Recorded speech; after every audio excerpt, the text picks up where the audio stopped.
Hello guys, this is Shailendra Pandey and today we are going to start our lecture number 9. Previous class में मैंने आप लोगों को एक क्वेश्चन दिया था. इस क्वेश्चन में आपसे कहा गया था कि एक स्प्रिंटर है जो कि 100 मीटर की डिस्टेंस कवर करती हैं. स्टार्टिंग का 75% जो पोर्शन था, मतलब 100 का 75% कितना होता है? 75 मीटर. 75 मीटर का ये जो डिस्टेंस है ये उन्होंने एक्सेलरेटेड मोशन में ट्रेवल किया है. इनिशियल स्पीड इनकी यहां पर कितनी थी? 0. और एक्सेलरेशन की वैल्यू आपको क्वेश्चन में गिवन थी 1 मीटर पर सेकेंड स्क्वायर. इस एक्सेलरेशन से इनकी स्पीड लगातार इंक्रीज हो रही होगी और वो पॉइंट डी तक पहुंचे होंगे. डी के जस्ट बाद उन्होंने यूनिफॉर्म मोशन कवर किया. यूनिफॉर्म मोशन में रिमेनिंग 25 मीटर को कवर किया और फाइनली बी पॉइंट तक यानी कि अपने मेन एम तक 100 मीटर का उन्होंने डिस्टेंस को पूरा किया. आपसे क्वेश्चन में यह कहा गया था find out the time taken from A to C as well as the time taken for C to B. ये क्वेश्चन था. क्वेश्चन में कितने लोगों को डाउट है? क्वेश्चन क्लियर है? ठीक. अब जरा आप सोचो, अगर आपने ए पॉइंट से चलना स्टार्ट किया, इनिशियल स्पीड 0 है, चलते चलते आप सीधे सी पॉइंट की अगर मैं बात करूं, क्योंकि सबसे पहले हमको टाइम फॉर एसी निकालना है, तो अगर मैं सी की बात करता हूं तो आपने टोटल डिस्टेंस कितना ट्रेवल किया? 50 मीटर. ठीक है. तो क्या हम लोग इतने डिस्टेंस में ये फॉर्मूला लगा सकते हैं? S is equal to ut plus half AT square. Distance travelled कितना है बेटा? 50. Initial speed 0 plus half into acceleration कितना है? 1 t स्क्वायर. तो बहुत ध्यान से चेक करिए, ये इधर जाएगा 100 is equal to T square. तो t की वैल्यू क्या 10 सेकेंड आ गई? ये 10 सेकेंड कौन सा टाइम है? It is time from A to C. तो सबसे पहला आपका आंसर आ गया कि भाई ए से लेकर सी तक जाने में कितना टाइम लग गया? 10 सेकेंड. ये पहला आंसर हो गया, काम खत्म. दूसरा आपसे क्वेश्चन पूछा गया कि भाई सी से बी तक जाने में कितना टाइम लगेगा. तो सी से बी के बारे में देखते हैं. भाई सी से डी वाला ये जो मोशन है, ये भी मोशन बोलो एक्सेलरेटेड है ना. अगर मुझको टाइम चाहिए सी से बी तक का, तो बहुत ध्यान से देखिए, क्या इसको मैं लिख सकता हूं time for C D plus time for D B? ऐसा लिख सकता हूं. टाइम फॉर सी डी हम लोग कैलकुलेट कर सकते हैं. कैसे कैलकुलेट कर सकते हैं? आप कहोगे सर ये जो मैंने इक्वेशन लगाई थी बेटा, ये इक्वेशन ए से सी तक लगाई थी, है ना. अब यही इक्वेशन हम लोग अप्लाई करेंगे ए से सीधे सीधे डी तक. आप कहेंगे सर टोटल डिस्टेंस ट्रेवल्ड कितना है? 75. S is equal to ut, u 0 है, plus half into A into T square. ये जो टाइम होगा इसकी वैल्यू कितनी आ गई? अंडर रूट, ये इधर जाएगा 150. तो ये आपके पास टाइम आ गया. ये टाइम कौन सा है? It is time from A to D. Under root 150 को अगर आप लोग सॉल्व करते हैं तो ये आपका 12.2 सेकेंड. सिंप्लीफाई तो यार कर ही लोगे, इसलिए मैं डायरेक्ट लिख दे रहा हूं 12.2 सेकेंड. इसको आपने सिंप्लीफाई किया, 12.2 सेकेंड आया. तो ये बताओ, ए से डी तक जाने में 12.2 सेकेंड लग रहा है, ए से सी तक जाने में 10 सेकेंड लग रहा है. इसका मतलब बेटा सी से डी तक जाने में टाइम की वैल्यू क्या 2.2 सेकेंड है? बोलो भाई. अब सिर्फ क्या बचा है? Time for dB. डीबी वाला टाइम अगर मिल जाए तो बोलो काम चल जाएगा. तो डीबी वाला टाइम देखिए हम लोग कैसे निकाल रहे हैं. डी से बी की अगर हमें बात करनी है तो आप कहोगे सर ये मोशन यूनिफॉर्म मोशन है. यूनिफॉर्म मोशन का मतलब है कांस्टेंट स्पीड. कांस्टेंट स्पीड वाले केस में सिर्फ एक फॉर्मूला है, speed is equal to distance upon time. बोलो यार. अब बात आई कि सर वो कांस्टेंट स्पीड होगी क्या? तो जरा सोचो, 0 से तुमने चलना शुरू किया, 75 मीटर तक स्पीड आपकी लगातार बढ़ती गई, उसके बाद स्पीड कांस्टेंट हो गई। तो क्यों ना यहां की मैं स्पीड निकाल लूं। कैसे निकालूंगा? ए से डी के लिए we can apply the equation, first equation v is equal to u plus a T.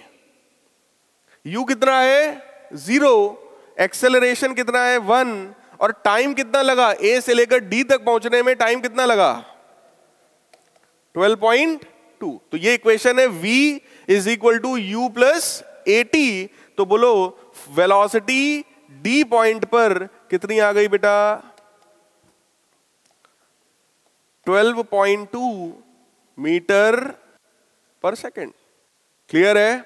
अगर ये वेलोसिटी है, डिस्टेंस आपको पता है 25 मीटर, तो क्या आप लोग टाइम निकाल सकते हैं? कितना आएगा बेटा टाइम? टाइम फॉर डीबी अगर मैं करूंगा तो मैं कहूंगा sir speed is equal to distance upon time, इसलिए time is equal to distance upon speed. Distance कितना है भाई? 25, और स्पीड कितनी है? 12.2। तो इसको आप लोग जैसे ही डिवाइड करोगे यू विल गेट 2.04। डिवाइड तो कर लेंगे, 2.04 सेकेंड। तो आप लोग बताइए आंसर क्या आया भाई? ए से सी तक जाने में टाइम कितना लगा? 10 सेकेंड। और सी से डी तक जाने में कितना लगा? 2.2 सेकेंड। डी से बी तक जाने में कितना लगा? 2.04 सेकेंड। तो टोटल टाइम कितना लगा?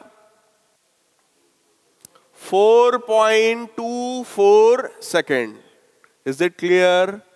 किसी को इसमें कोई भी डाउट हो तो पूछ लो भाई। बात समझ में आ गई? ठीक, चलिए आगे बढ़ते हैं।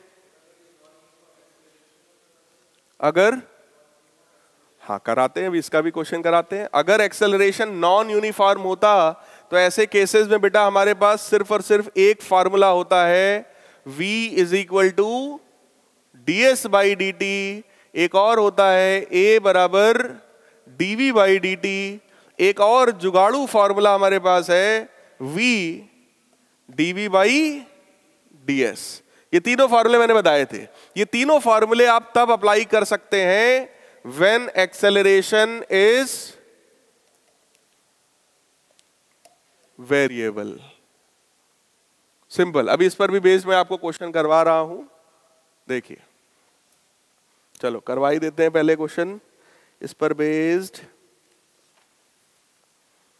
क्वेश्चन लिखिए, सब लोग क्वेश्चन लिखिए। जो लोग रिकॉर्डेड लेक्चर देख रहे हैं वो लोग भी क्वेश्चन लिखते जाइए। A ball is throne upward, a ball is thrown upward with initial velocity v naught. A ball is thrown upward with initial velocity v naught from surface of earth. From surface of earth. Full stop. The motion of ball is affected by The motion of ball is affected by drag force, is affected by drag force equal to m gamma v square. ऐसे affected by drag force equal to m gamma v square, जहां पर m mass of ball है। इस ball का मास कितना है भाई? m। v क्या है? इसकी स्पीड है, v is the instantaneous speed, gamma is the constant. तो आपसे कह रहे हैं time taken by the ball to rise to its zenith. लिखिए, time taken by the ball, time taken by the ball to rise to its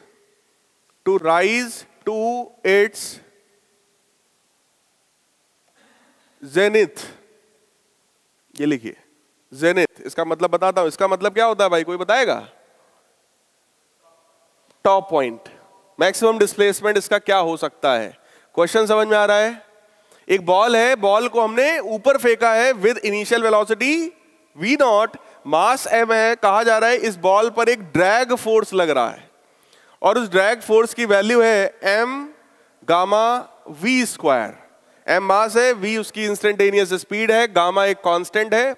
आपसे कह रहे हैं कि time taken for the ball to rise to its zenith, मतलब maximum height तक जाने में इस बॉल को कितना टाइम लगेगा, ये हमारा क्वेश्चन है। इस क्वेश्चन में 4 ऑप्शंस भी हमको दिए हैं, देखिए मैं लिख रहा हूं ऑप्शंस को। सबसे पहला ऑप्शन है हमारे पास 1/√2 gamma g tan inverse √2 gamma upon g times v naught. बी ऑप्शन आपको दिया जा रहा है 1/√2 gamma g tan inverse √2 gamma upon g times v naught. C option में आपसे कहा जा रहा है 1/√2 gamma g sine inverse √2 gamma upon g times v not.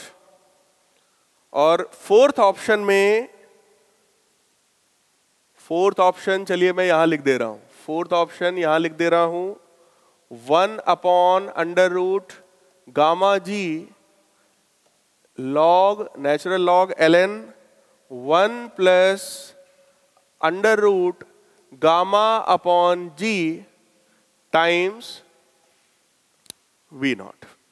ये क्वेश्चन है, अटेम्प्ट करिए जल्दी से। क्वेश्चन समझ में आया कि नहीं आया पहले ये बता दो हमें। गामा कांस्टेंट है, गामा कुछ खास नहीं है, it is just a constant. चलिए सॉल्व करिए जल्दी से।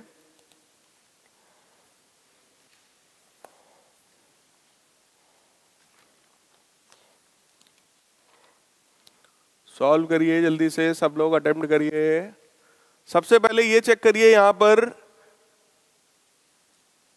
जो फोर्स लग रहा है क्या उसकी वजह से जो एक्सेलरेशन आ रहा है वो एक्सेलरेशन कांस्टेंट है या वो वेरिएबल है? बिल्कुल लगेगा, मास है तो ग्रेविटी लगेगा। ड्रैग फोर्स कितने लोग जानते हैं ड्रैग फोर्स क्या होता है? Drag force is like air friction. Air का जो फ्रिक्शन होता है जनरली उसको ही हम लोग ड्रैग फोर्स कहते हैं। सॉलिड ऑब्जेक्ट है, सॉलिड सरफेस पे अगर कोई ऑब्जेक्ट ऐसे चलता है तो जो फ्रिक्शन का फोर्स होता है उसको हम फ्रिक्शन बोलते हैं या सॉलिड फ्रिक्शन बोलते हैं, सरफेस फ्रिक्शन बोलते हैं। लिक्विड में इसी का नाम विस्कोसिटी होता है, विस्कस फोर्स। एयर में इसी फ्रिक्शन का नाम ड्रैग फोर्स होता है। तो drag force is just like friction. तो आप लोग कह सकते हो भाई कि अगर ये ऊपर की तरफ जाएगा तो नीचे की तरफ 2 फोर्सेस होंगे भाई, पहला mg, दूसरा ड्रैग फोर्स। इन दोनों फोर्सेस की वजह से एक्सेलरेशन देखो जरा कितना आ रहा है, चेक करो भाई।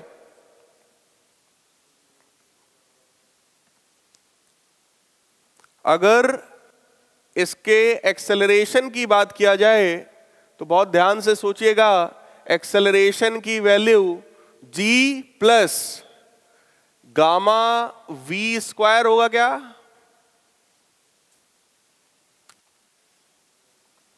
बोलो भाई। नीचे की तरफ नेट फोर्स कितना है? mg plus m gamma v square, सही है। m से अगर डिवाइड कर दिया जाए तो एक्सेलरेशन मिल जाएगा ना, फोर्स में अगर मास से डिवाइड कर दें तो चेक करिए, ये m गया g plus gamma v square, तो ये क्या आ गया हमारे पास? एक्सेलरेशन। माइनस क्यों लगा है? क्योंकि ये अपोजिट डायरेक्शन में है, तो यहां पर हम लोग एक्सेलरेशन की जगह बोलो dv/dt भी लिख सकते हैं। dv/dt की वैल्यू है -g plus gamma v square, v वाले टर्म्स एक तरफ और t वाले टर्म्स एक तरफ। dv upon g plus gamma v square is equal to minus dt। अब हमको क्या करना है, हमसे टाइम पूछा गया था, टाइम जब वो मैक्सिमम हाइट तक पहुंच जाएगा, बोलो यार, तो we will integrate it both side.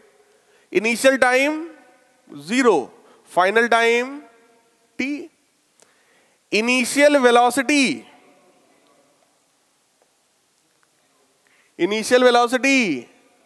और final velocity, top most point पर velocity 0। So you will integrate it from v0 to 0। दो चीजों का यूज हो गया, देख लो भाई। सबसे पहली बात, ये जो एक्सेलरेशन था, क्या ये एक्सेलरेशन कांस्टेंट है? नो। क्यों? g तो कांस्टेंट है, गामा कांस्टेंट, लेकिन ये जो v है ये इंस्टेंटेनियस वेलोसिटी है जो लगातार डिक्रीज होगी। बोलो, बॉल को ऊपर फेंकोगे तो वेलोसिटी लगातार डिक्रीज होगी कि नहीं होगी? तो वो वेलोसिटी कैसी है? वेरिएबल। तो ये एक्सेलरेशन भी कैसा है? वेरिएबल। अगर ये कांस्टेंट होता बेटा तो हम भी क्या लगाते? इक्वेशन ऑफ मोशन लगाते। हम v बराबर u प्लस AT, s बराबर ut plus half AT square, ये सब लगा रहे होते। लेकिन अभी हमने क्या लगाया है? a बराबर dv बाई dt। इसका मतलब अगर कांस्टेंट एक्सेलरेशन ना हो, नॉन यूनिफॉर्म हो, वेरिएबल हो, तो ऐसे केसेस में आप फंडामेंटल इक्वेशंस का सहारा लेते हैं। v is equal to ds by dt, a is equal to dv by dt। अब जल्दी से इंटीग्रेट करो, आंसर बताओ।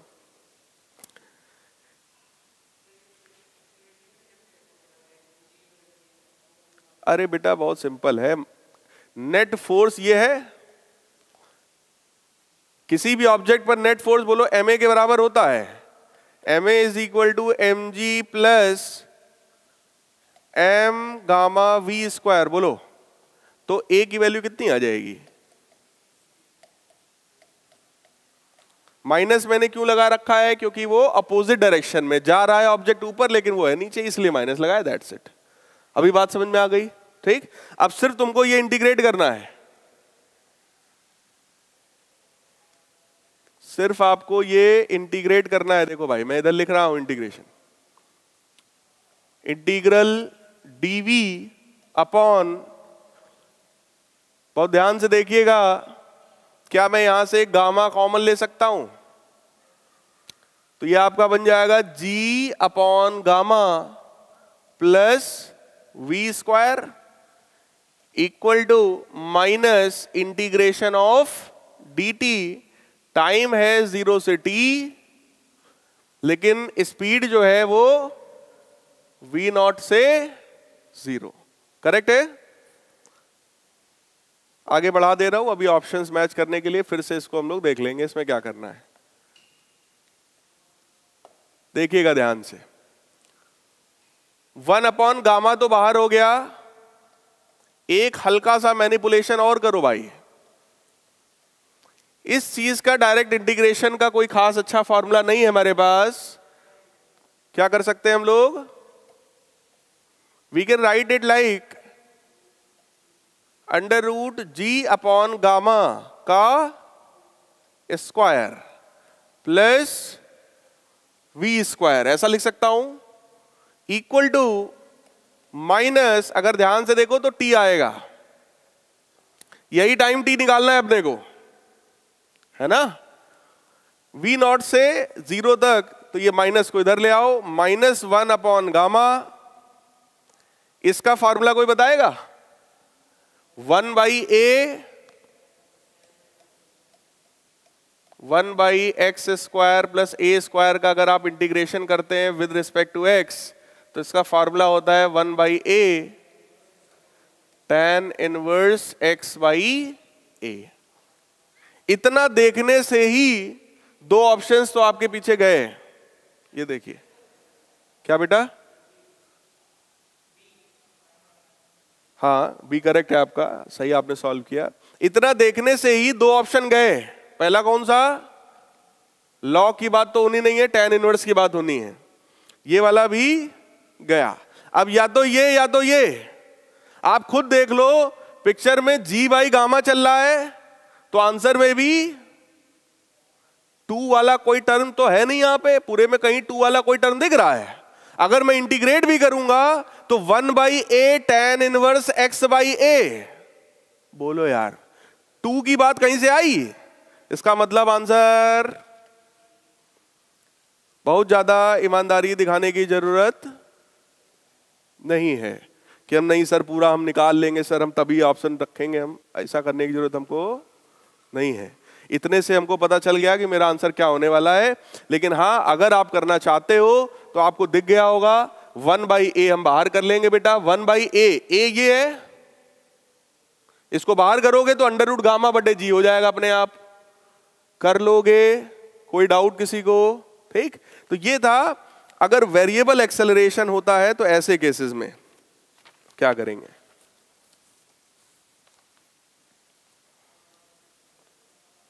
चलिए एक दो और अच्छे, ये आपका आईआईटी में आया हुआ क्वेश्चन है, और भी कुछ एक दो और अच्छे क्वेश्चंस हैं, उनको देखते हैं हम लोग। एक question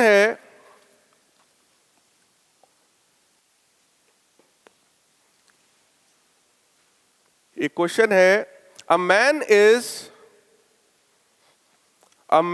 is 9 meters behind the door of a train. A man is 9 meters behind. A man is 9 meters behind the door of a train. ये ट्रेन है, इसका डोर है, ये है। ये भाई साहब दौड़ रहे हैं ट्रेन की तरफ, और ये ट्रेन से 9 मीटर की दूरी पर है। ये आप लोग को पता है ये भाई साहब कौन है? जा सिमरन जा, जी ले अपनी जिंदगी। देखिए भाई, मूवी देखा होगा DDLJ, शाहरुख खान साहब हैं, काजोल जा रही हैं, उनके पीछे दौड़ रहे हैं, 9 मीटर की डिस्टेंस पर हैं। When it starts, क्वेश्चन लिखिए, when it starts moving with acceleration, when it starts moving with acceleration 2 meter per second square, 2 meter per second square, the man runs at full speed. The man runs at full speed. ये अपनी पूरी क्षमता से भाग के एकदम दौड़ रहे हैं कि ट्रेन हमें पकड़नी है। The man runs at full speed. How far does he have to travel? How far does he have to run or travel, and after what time? And after what time does he get into the train? After what time does he get into the train? कितने समय के बाद वो train में चढ़ जाते हैं? What is his full speed? उनकी फुल स्पीड कितनी है? What is his full speed? Question समझ में आ गया? एक आदमी दौड़ रहा है ट्रेन पकड़ने के लिए, 9 मीटर की डिस्टेंस पे ये है, ट्रेन का एक्सेलरेशन है 2 मीटर पर सेकंड स्क्वायर, ये अपनी फुल स्पीड से दौड़ रहे हैं, बिल्कुल छूट ना जाए, एकदम पूरी ताकत से अपनी दौड़ रहे हैं। लेट अस सपोज इनकी फुल स्पीड कितनी है? v। ये ट्रेन में चढ़ना चाहते हैं तो आपसे यही पूछा गया, ट्रेन में चढ़ने के लिए टोटल कितना डिस्टेंस ये ट्रेवल करेंगे? पहला क्वेश्चन, ठीक, कितनी देर दौड़ेंगे ये। दूसरा, कितना टाइम लगेगा चढ़ने में, और तीसरा, इनकी मैक्सिमम स्पीड क्या है। बोलो कैसे करेंगे क्वेश्चन। अगर आप लोगों ने ओरिजिनल DDLJ देखा हो तो वहां पर ध्यान नहीं दिया गया। हाँ, वो इधर की तरफ थी काजोल, और ये दौड़ के चढ़ेंगे इधर ही, ये नहीं कि इधर चढ़ जाए आराम से पहले फिर अंदर जाके मिल लेना, चढ़ेंगे इधर ही से। तो ये गलती उसमें थी क्या भाई? अरे यार, एक जो ये होता है इसमें 2 गेट होते हैं कि नहीं, एक इधर से एक आगे से एक पीछे से। आप देखिएगा कभी उस मूवी को ध्यान से। हाँ तो इधर की तरफ जो है वो खड़ी थी, झांक रही है, ये भाई साहब एकदम चढ़ेंगे उधर ही से, इधर से नहीं चढ़ सकते थे। चलिए खैर, ये तो हंसी मजाक की बात हो गई। अब आते हैं अपने क्वेश्चन पर। बताओ बेटा, इसके पीछे का कॉन्सेप्ट क्या होना चाहिए, कैसे सॉल्व कर सकते हैं हम लोग? क्या ऑप्शन? यार सब्जेक्टिव क्वेश्चन है, ऑप्शन छोड़ो, इसमें ऑप्शन नहीं है। 3 क्वेश्चन है, 3 क्वेश्चन में 12 ऑप्शन दें हम आपको, सिंपल है। ठीक, ऐसे ही आपको सॉल्व करना है। आप बताइए, सबसे पहली बात है बेटा, कॉन्सेप्ट क्या होना चाहिए? चाहे ये क्वेश्चन हो, चाहे चोर पुलिस वाला क्वेश्चन हो, कॉन्सेप्ट एक होता है। चोर चोरी करके भाग जाएगा, फिर पुलिस पीछे पीछे आएगी।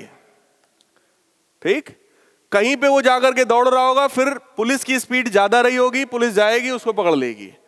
वो समय जब पुलिस चोर को पकड़ लेगा, उस समय पुलिस भी वहीं होगा और चोर भी वहीं होगा। बोलो करेक्ट। अगर late us suppose T time में ऐसा हुआ, ठीक, तो टी टाइम में ट्रेन कितना डिस्टेंस ट्रेवल करेगी बेटा?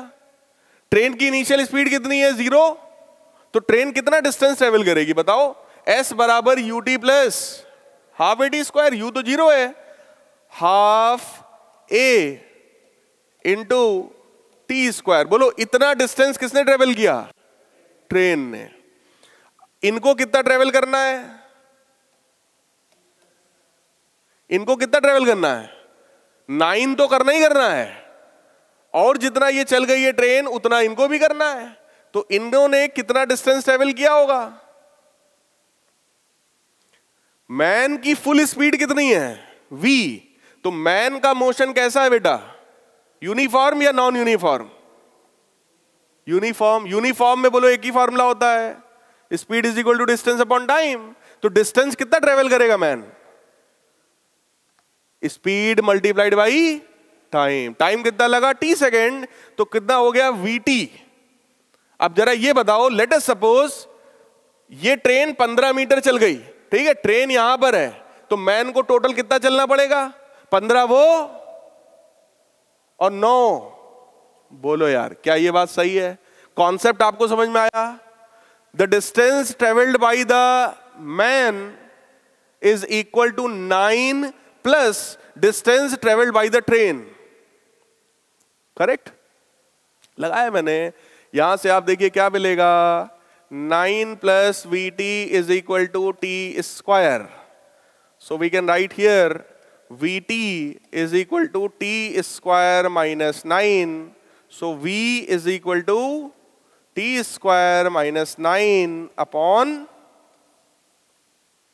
बोलो कोई डाउट इसमें किसी को? यह भी कहा गया कि ये स्पीड कैसी है भाई? कैसी है स्पीड? मैक्सिमम है। ये स्पीड कैसी है? मैक्सिमम है। अगर कोई टर्म मैक्सिमम है तो उसका फर्स्ट डेरिवेटिव 0 के बराबर होता है। क्या ये बात सही है? जल्दी से अप्लाई करिए, आंसर बताइए और देख लीजिएगा कहीं गड़बड़ तो नहीं किया गया है। जो बात मैं बोल रहा हूं, क्या हम लोगों ने वही काम किया है? ये बात चेक कर लेना भाई। Distance travelled by the man is equal to 9 plus distance travelled by the train. ये कॉन्सेप्ट है मेरा, है ना? चेक कर लो, सही है, गलत तो नहीं है। यही गलती होती है। देखो सब लोग मेरे सामने हो, मैं वही काम कर रहा हूं जो नॉर्मली सोच करके बच्चे लिख देते हैं, हम लोग लिख देते हैं। लेकिन बहुत ध्यान से देख लीजिए, क्या कहीं कुछ गलत गलत तो नहीं है। मैंने क्या बोला कॉन्सेप्ट बेटा?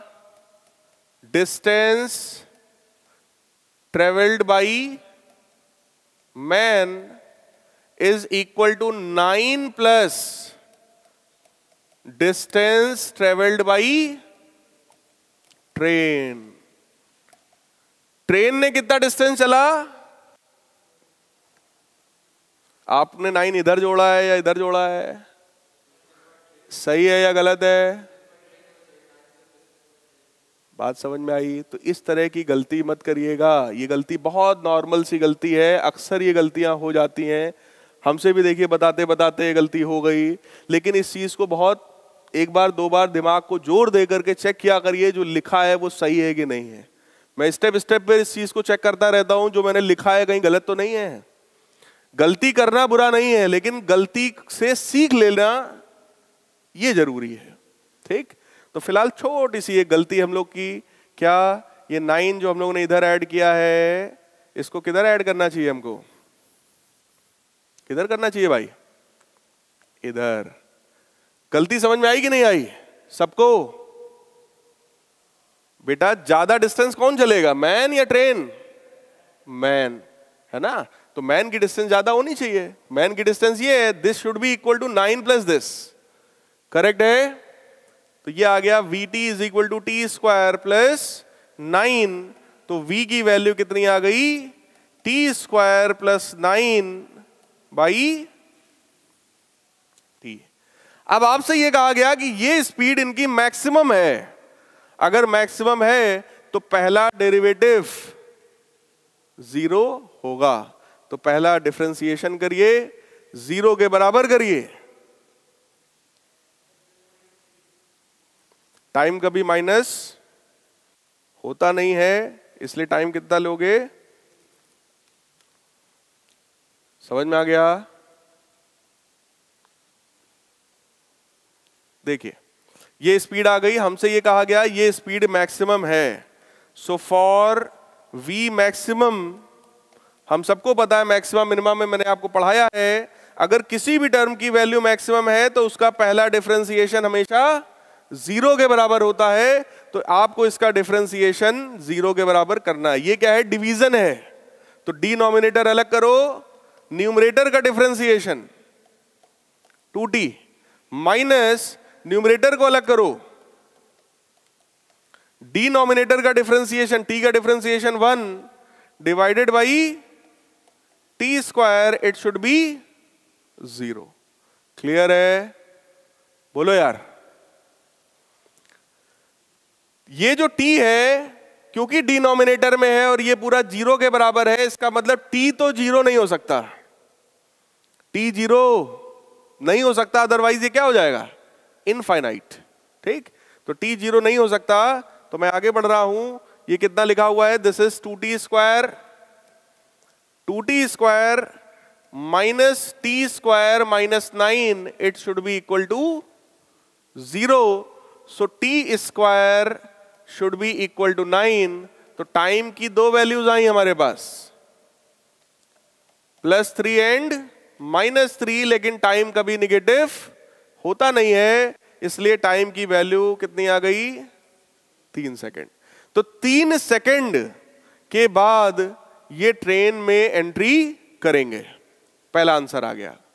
अब 3 सेकेंड के बाद अगर ये ट्रेन में एंट्री करेंगे तो इनको कितना डिस्टेंस ट्रेवल करना है? कितना डिस्टेंस इनको चलना पड़ेगा भाई? ये vt, ये कैसे आएगा? टाइम की वैल्यू 3 रख दो, है ना? 9 + 9 18 अपॉन 3 यानी कि 6। तो स्पीड की वैल्यू कितनी आ गई? 6। स्पीड हमको पता है 6, टाइम हमको पता है 3, तो डिस्टेंस कितना चलना पड़ेगा? 18। कोई डाउट? क्लियर है बेटा? किसी को कोई डाउट हो हैंड रेज करिए, और जो लोग रिकॉर्डेड लेक्चर देखेंगे वो लोग भी कमेंट करके पूछ सकते हैं भाई।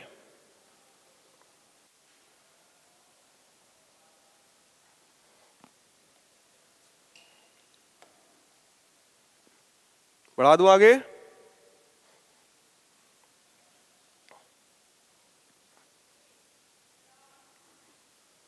चलिए, एक कॉन्सेप्ट यहां पर और होता है, distance travelled in nth second, s nth। इसका फॉर्मूला है u + ½ a 2n - 1। इसका डेरिवेशन भी मैं आपको जल्दी से बता दे रहा हूं एक बार। सबसे पहले nth सेकंड का मतलब समझिए क्या होता है। कोई बताएगा what do you mean by nth second? nth second का मतलब क्या होता है? किसी पर्टिकुलर टाइम पर इंटीग्रेशन। nth सेकंड का मतलब क्या है?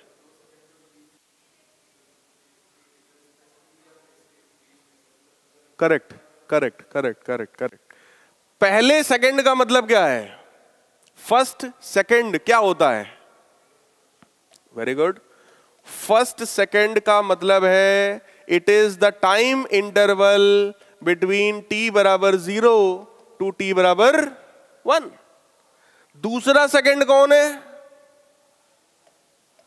t इज इक्वल टू 1 से t इज इक्वल टू 2 के बीच का टाइम इंटरवल दूसरा सेकंड है।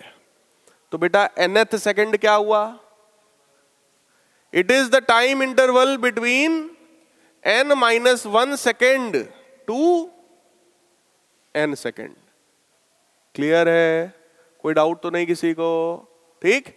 अगर ये निकालना है हमको तो बहुत ध्यान से देखिएगा, ये मैं हटा दे रहा हूं नीचे वाला, ये आप लोग समझ गए, अच्छी बात है।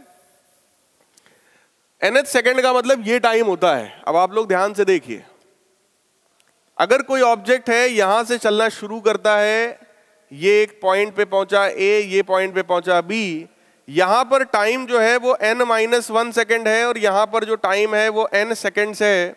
यहां पर जो टाइम है स्टार्टिंग हुआ था तो ये 0 टाइम है। आपसे कोई कहे distance travelled in nth second, तो उसकी वैल्यू कितनी है? nth सेकेंड में कितना डिस्टेंस ट्रेवल किया? पक्की बात है। So we have to find out the value of AB। और बहुत ध्यान से देखिएगा, ये जो AB है, क्या इसको मैं OB माइनस OA लिख सकता हूं? OB minus OA। OB क्या है? Distance travelled in how much time? n seconds. तो n सेकेंड्स में चले गए डिस्टेंस का फॉर्मूला बोलो, ये होता है ut plus half AT square. बोलो यार, सही है? तो un plus half AN square. और डिस्टेंस ट्रेवल्ड इन OA का मतलब क्या हुआ? Distance travelled in how much time? n-1 second. तो आप कहेंगे sir un-1 plus half n-1 का स्क्वायर। समझ में आ गई सबको बात? तो distance travelled in nth second कितना हो जाएगा? बहुत ध्यान से अगर आप लोग देख रहे हो तो एक आध चीज मैं डायरेक्टली कैंसिल कर सकता हूं क्या? un से देखिए, un कैंसिल हो जाएगा। और देखिएगा ध्यान से, हाफ AN स्क्वायर से यहां का हाफ AN स्क्वायर वो भी कैंसिल हो जाएगा। क्या बचेगा वो मैं लिख रहा हूं। ये माइनस रहेगा, हाफ A रहेगा, n स्क्वायर तो कैंसिल हो गया, क्या बचा? माइनस का 2n प्लस का 1। इसको अंदर ले जाओ, एक ये भी बचेगा भाई। कितना होगा ये? u। So it will become u।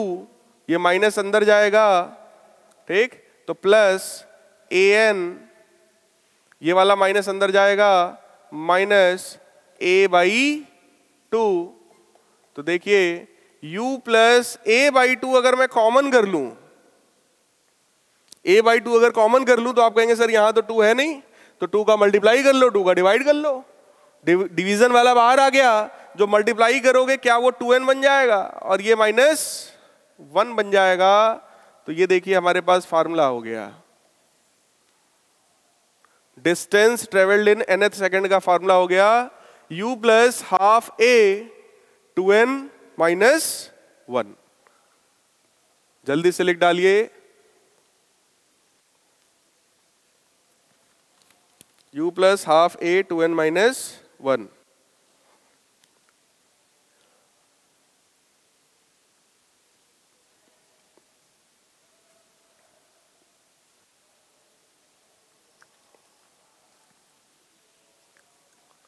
Note down हो गया। इसी चीज को we can derive using calculus method also. हम लोग लिख सकते हैं भाई v जो है हमारा वो ds बाई dt के बराबर है, तो डिस्प्लेसमेंट ds जो होगा वो v dt के बराबर है। We can write here ds जो होगा वो u प्लस at के बराबर है। करेक्ट। अब जब बस इंटीग्रेशन करना बचा है, टाइम इंटरवल यहां पे क्या है, n-1 से n तक है ना। डिस्प्लेसमेंट बोलो Sn-1 से Sn तक।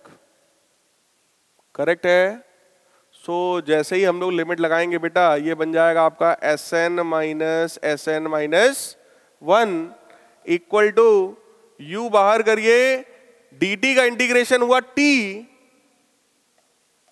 इसमें लिमिट लग जाएगा n-1 से n तक, प्लस a बाहर करो, t का इंटीग्रेशन होता है t square by 2 from n-1 to n।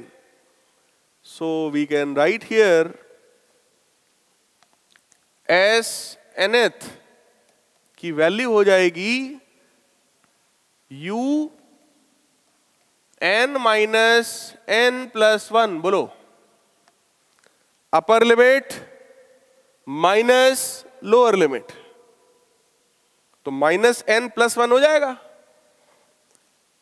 Plus a by 2 बाहर कर लीजिए, n square minus n minus 1 square, तो बहुत ध्यान से देखो n से n हो गया कैंसिल, तो u plus half a, n square से n स्क्वायर गया, कितना बनेगा, माइनस भी अंदर जाएगा तो 2n हो जाएगा। तो चेक कर लीजिए वही फार्मूला आ गया, u plus half a 2n minus 1। किसी को कोई डाउट तो नहीं इसमें, आगे बढ़ा जाए। चलिए इस पर बेस्ड अब कुछ क्वेश्चन देखा जाए। इस फार्मूला पर बेस्ड क्वेश्चन तो आप लोग आई थिंक कर ही लेंगे। एक क्वेश्चन मैं आपको और करा रहा हूं। अ बर्गलर्स कार, लिखिए, a burglar's car had a start with an acceleration of, a burglar's car had an acceleration of 2 meters per second square. A police vigilant party, a police vigilant, V-I-G-I-L-A-N-T, vigilant party came after 5 seconds. Police 5 second बाद आई. A police vigilant party came after 5 seconds and continued to chase the burglar's car and continue to chase the burglar's car with a uniform velocity of 20 meters per second. With a uniform velocity of 20 meters per second. Question लिखिए, find the time in which police van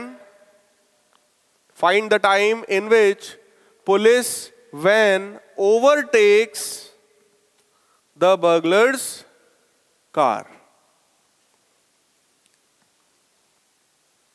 Police van overtake the burglar's car.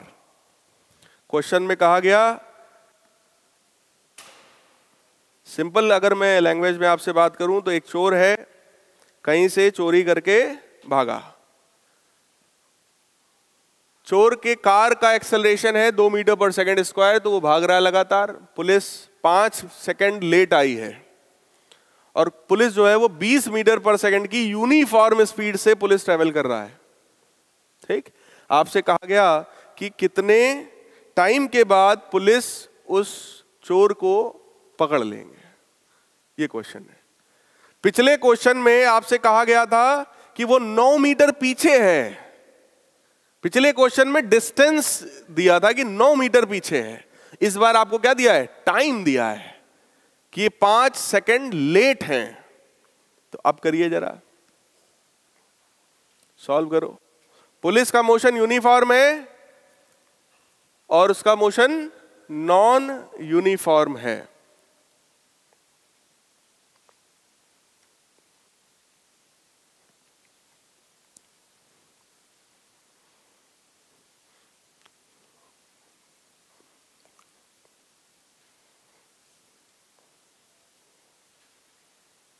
Concept क्या होगा?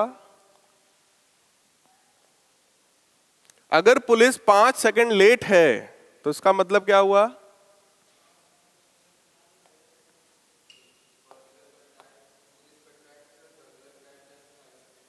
हाँ, police को अगर T time मिलेगा तो इसको भागने के लिए, ये 5 सेकंड पहले भागा है ना, तो इसके पास टाइम ज्यादा होगा या इनके पास टाइम ज्यादा होगा? इसके पास। तो अगर इनको टी टाइम लगा तो उसको t+5 टाइम है उसके पास। अब ये बता दो, जब इन्होंने उसको पकड़ा होगा तो क्या उस समय दोनों एक ही जगह पे रहे होंगे? बोलो यार, इसका मतलब क्या हुआ? Distance travelled by the police which is 20t। बोलो यार, it should be equal to the distance travelled by burglar. सही है। ये कितना डिस्टेंस ट्रेवल करेगा? इनिशियल स्पीड तो 0 है, ठीक है, तो ut प्लस हाफ AT², तो हाफ a कितना है 2, टाइम कितना है? सही है। सॉल्व करो, आंसर बताओ।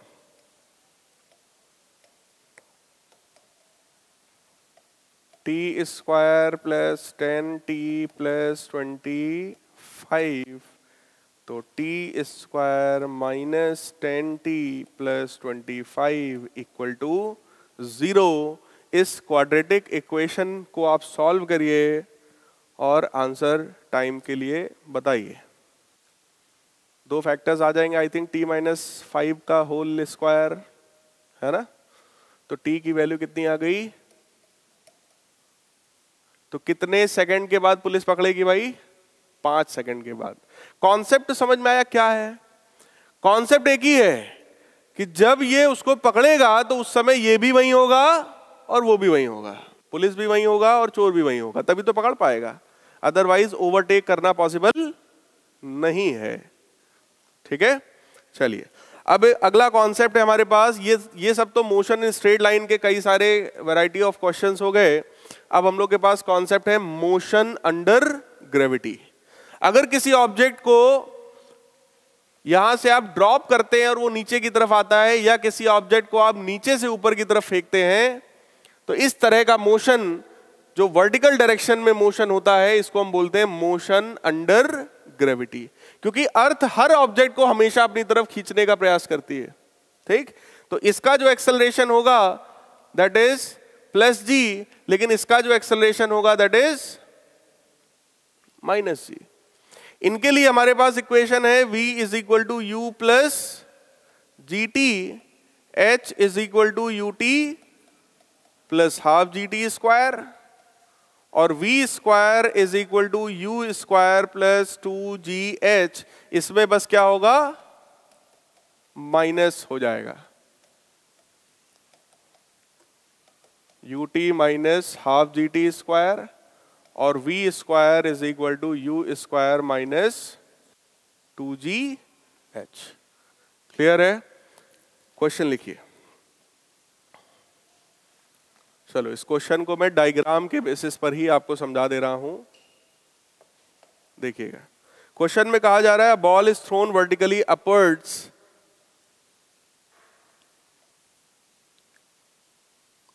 यहां पर कोई ऑब्जर्वर होगा, इसने किसी बॉल को ऐसे ऊपर की तरफ फेंका है with a speed of 19.6 metre पर second from the top of a tower returning to earth in 6 second. यहां से टॉप से उसने ऊपर फेंका और वो अर्थ पर वापस लौट कर कितने टाइम में आ रही है बॉल? टोटल टाइम लगा 6 second. Find height of the tower, इस टावर की हाइट बताइए। क्वेश्चन समझ में आया? बिल्डिंग के टॉप पर खड़े होकर के एक बॉल को ऊपर फेंका गया है with a speed of 19.6 metre पर सेकेंड और वो बॉल टोटल 6 सेकेंड के बाद नीचे जमीन पर आई है। आप बिल्डिंग की हाइट बताइए, ये क्वेश्चन है। What is the height of building?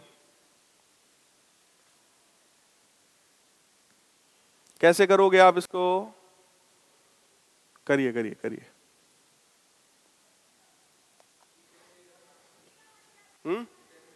जी 9.8 लीजिएगा, ज्यादा अच्छा रहेगा क्योंकि 19.6 दिया है। 9.82 है ना, 9.8 से ज्यादा इजी रहेगा।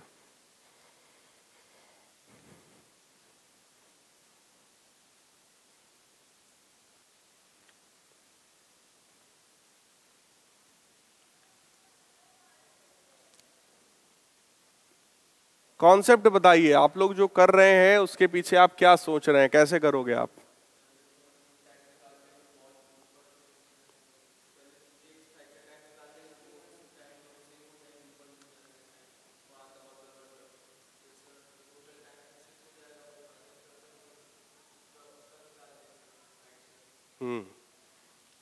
और किसी ने कुछ और सोचा है? इनके कहने का मतलब है कि सर वो इस तरीके से ऊपर जाएगा और ऐसे नीचे आएगा, तो मैंने उसको ऐसे बगल में दिखा दिया है। प्रोजेक्टाइल मोशन नहीं है, कंफ्यूज मत होना। ऊपर जा रहा है नीचे आ रहा है। इन्होंने कहा सर यहां से यहां तक का टाइम, फिर यहां से यहां तक का टाइम निकाल लेंगे, है ना। उसके बाद ये वाला टाइम भी सर निकाल लेंगे, सारे टाइम का सम 6 होगा। ऐसे ही बोल रहे हैं? हाँ वही हो जाएगा, करेक्ट है।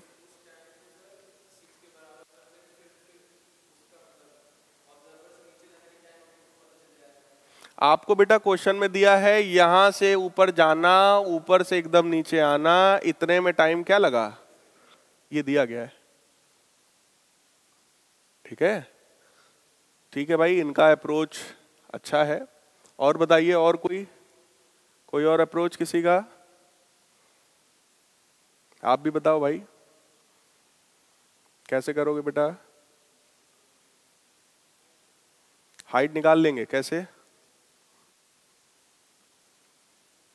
और कोई एनीवन एल्स? इनका मेथड ठीक है लेकिन बहुत कैलकुलेटिव है। दूसरा मेथड देखिए। If we apply directly equation s is equal to ut plus half at square, तो क्या बुराई है भाई? अगर मैं सीधे सीधे ऐसे लिख दूं तो s is equal to ut plus half at square. यहां से फेंका गया, फाइनली बॉल कहां पर आई है, तो डिस्प्लेसमेंट कितना हुआ?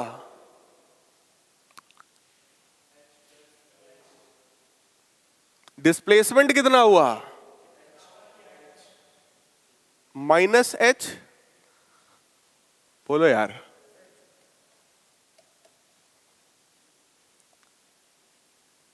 डिस्प्लेसमेंट वेक्टर क्वांटिटी है।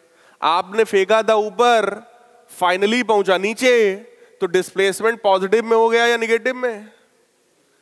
इसके हिसाब से ये नीचे झांकेगा तब दिखेगी ना बॉल, तो डिस्प्लेसमेंट कैसा हुआ? Negative, -h। u कितना है भाई? टाइम टोटल कितना लगा? 6। एक्सेलरेशन के बारे में बताओ। बॉल को हमने फेंका किधर, पहुंची किधर? जैसे ही आप ऊपर फेंक रहे हो, एक्सेलरेशन नीचे होगा, इसका मतलब ये पॉजिटिव होना चाहिए या निगेटिव होना चाहिए? टाइम कितना है? सॉल्व कर लो, आंसर आ गया।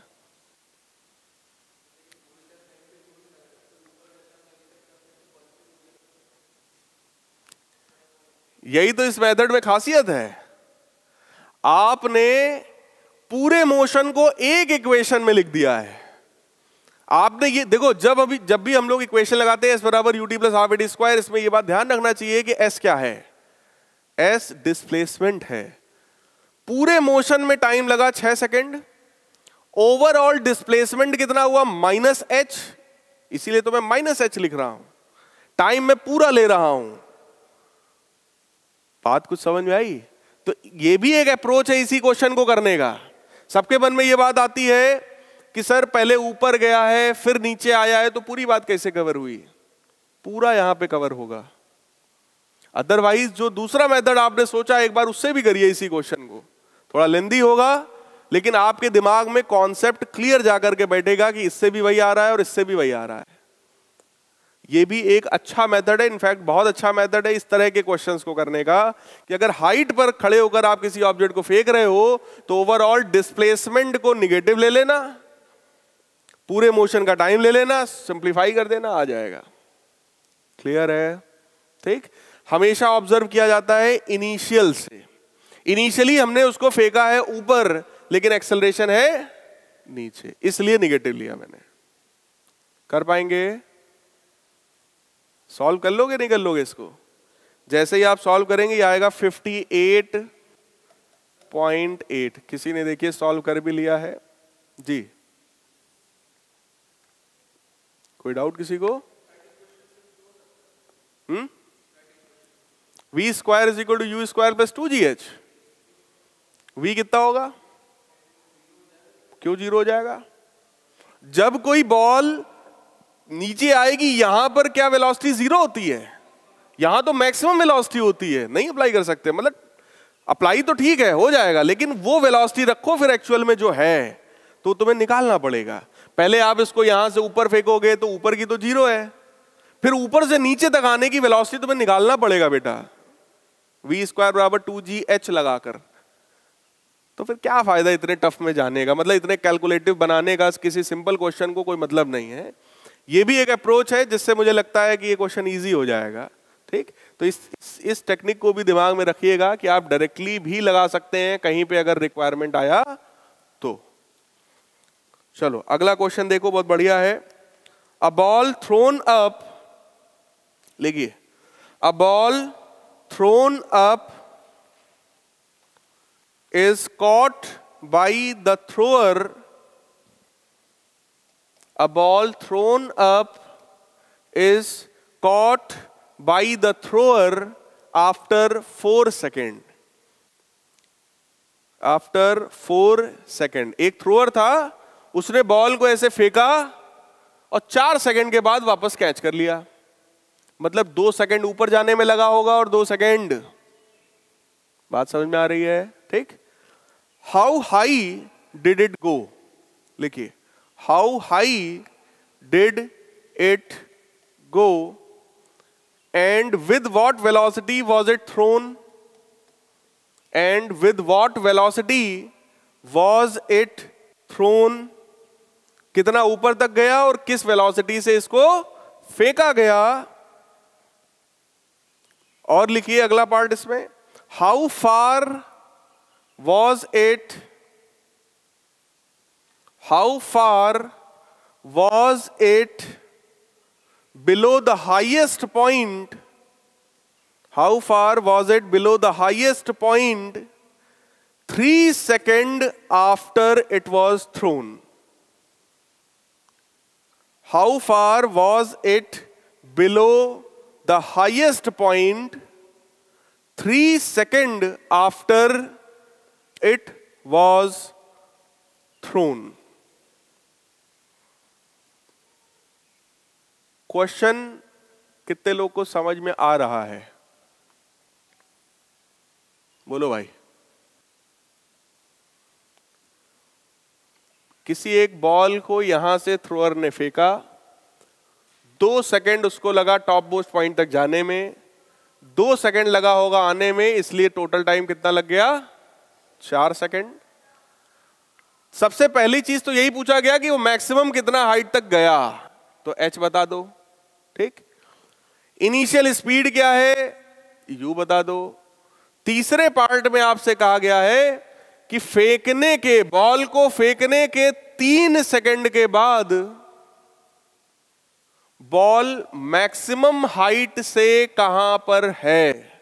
मतलब 3 सेकंड के बाद अगर बॉल मान लो यहां कहीं पर है, तो ये हाइट कितनी होगी, ये क्वेश्चन में पूछा गया है। अभी क्वेश्चन समझ में आया कि नहीं आया? बोलो यार, बताओ कैसे करोगे? सबसे पहला तो मुझे लगता है इजी है। यहां से बेटे जब फेंकोगे टॉप मोस्ट पॉइंट पर स्पीड कितनी होगी? तो v square is equal to u square plus 2gh लगाया जा सकता है। फाइनल स्पीड 0 है, इनिशियल हमको नहीं पता, माइनस 2 इंटू जी की वैल्यू लगभग 10 ले रहा हूं, और h ये तो भाई लोचा हो गया। यू स्क्वायर की वैल्यू 20h आया, लेकिन इससे कुछ खास आंसर नहीं आया। कोई बात नहीं, पहली लगा लेते हैं। v is equal to u plus g t अगर आप लगाते हो, v 0 है, u का हमको नहीं पता, माइनस जी इंटू टाइम कितना लगा? 2 सेकेंड। तो बोलो u की वैल्यू कितनी आ गई? बोलो यार, सही है? 20 अगर हमको पता है, 20 यहां उठा के रख दोगे तो बोलो u आ जाएगा। इस इक्वेशन का पहले यूज नहीं हो पाया था, अब तो हो गया। ठीक, तो बोलो u कितना आएगा? u तो रख देंगे हम यहां पे 20, तो 400 अपॉन 20 यानी 20। तो हाइट कितनी आ गई? कितनी आ गई भाई? हाइट भी आ गई 20 मीटर। अब बस आखिरी वाला बता दो कि फेंकने के 3 सेकंड के बाद टॉप से कितनी डिस्टेंस पर होगा बॉल। कैसे निकालेंगे बताइए जल्दी से। पहले टोटल लगा दें, टाइम 3 रख दें। कह रहे हैं सर पहले वाली इक्वेशन लगा दीजिए, h बराबर you t plus half g t square, और टाइम की वैल्यू 3 रख दीजिए।